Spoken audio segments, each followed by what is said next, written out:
Love Ki Ghanti 1. You Can't Decide When It Rings. Written by Mr. Deepak Satya. Chapter 46. Once instead of twice. Immediately after the yagya, Samir called the guests for refreshments, but all the guests had to fulfill their responsibility by giving shagan.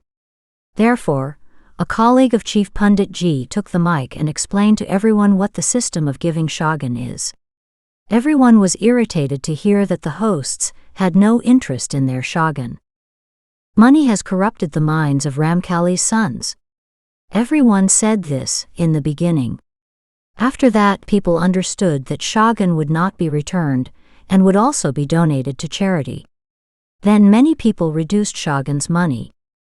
When Darshan saw all this secretly, he was very amused, because he knew that the pockets of those who give shagan for the sake of show often become tight in the name of charity.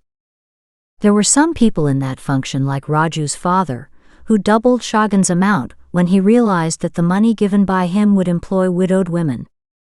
In this way, Darshan was saved from shagan's drama, and the NGO working for widows also got a good donation.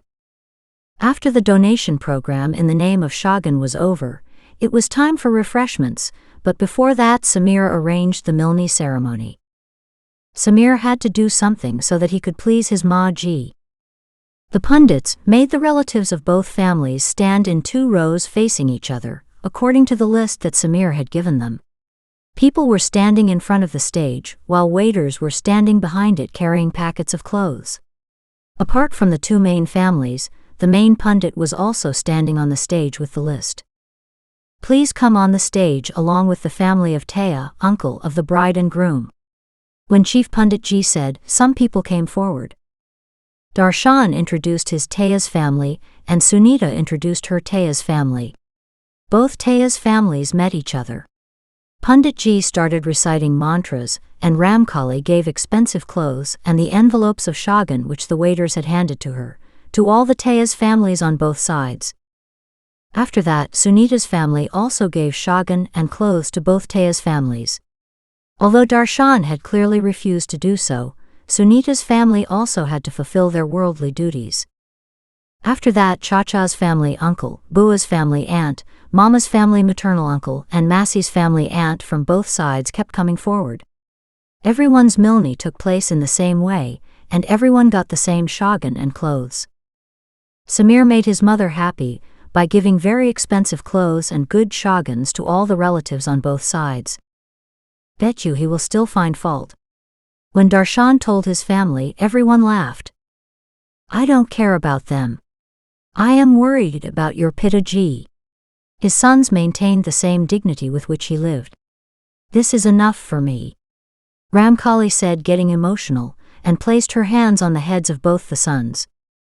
Darshan shifted her hand on Samir's head and said, whatever has been done, this son of yours has done. I don't even consider these relatives of yours worthy of abuse. Ramkali got angry after hearing Darshan's words and glared at Samir. Samir immediately left from there. Seeing this, Ramkali stared at Sunita. Mommy Ji, staring at me won't do any good. You have not come to my house, I have come to your house. I have not given you my husband, you have given me your son. You should have controlled him since childhood. You should bless me so that I get enough strength to bear this son of yours, said Sunita. Hearing this, Ramkali placed her hand on her forehead in sorrow. Daughter, if he had listened to me, then I would be the happiest lady. I hope from you that you will control him a little. Ramkali expressed her grief. Mommy Ji, I am trying. Sunita gave courage to the new mother and assured her that she would teach manners to her unruly son. Whereas in reality, she was not going to do anything like that.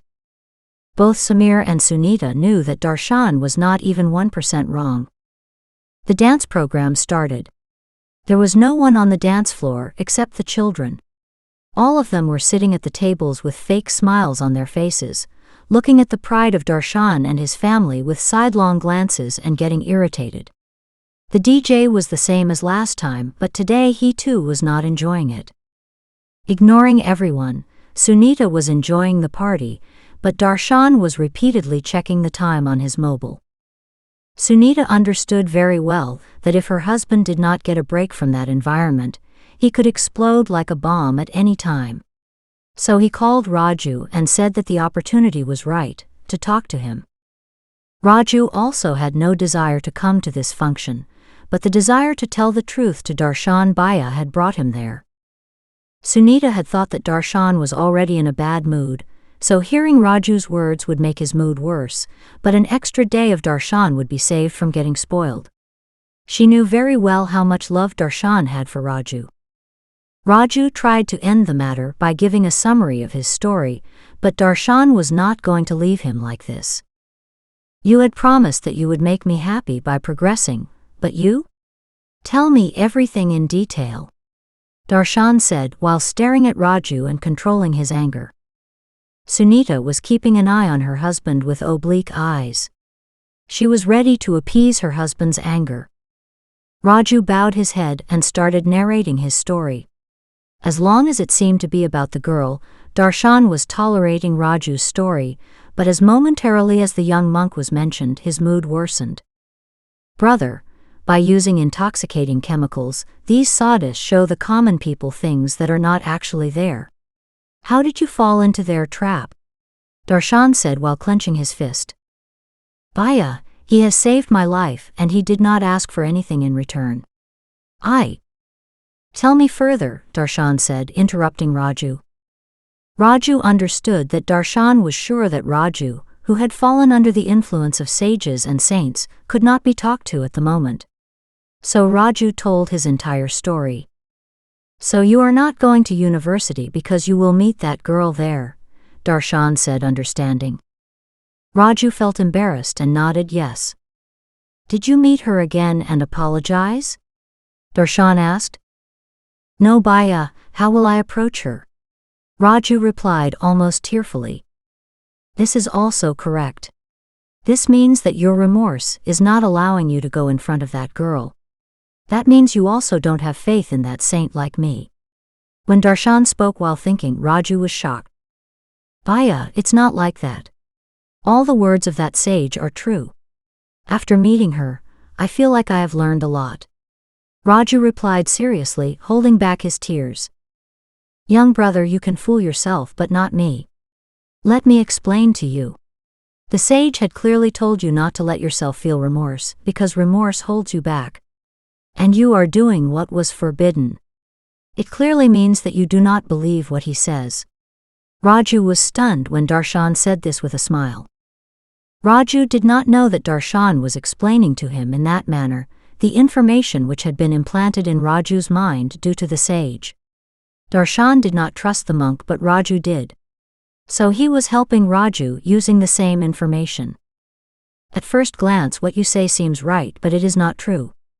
I am a man and all of us men are lousy. Saying this, Raju cried. Almost all the relatives were looking at Darshan and Raju. It seemed to them that cunning Avadesh Parmar had cleverly sent his worthless son to Ramkali's son so that he could employ him in some work. All the relatives were irritated with Raju's father, Avadesh Parmar. In such a situation, when they saw Raju crying, they were shocked.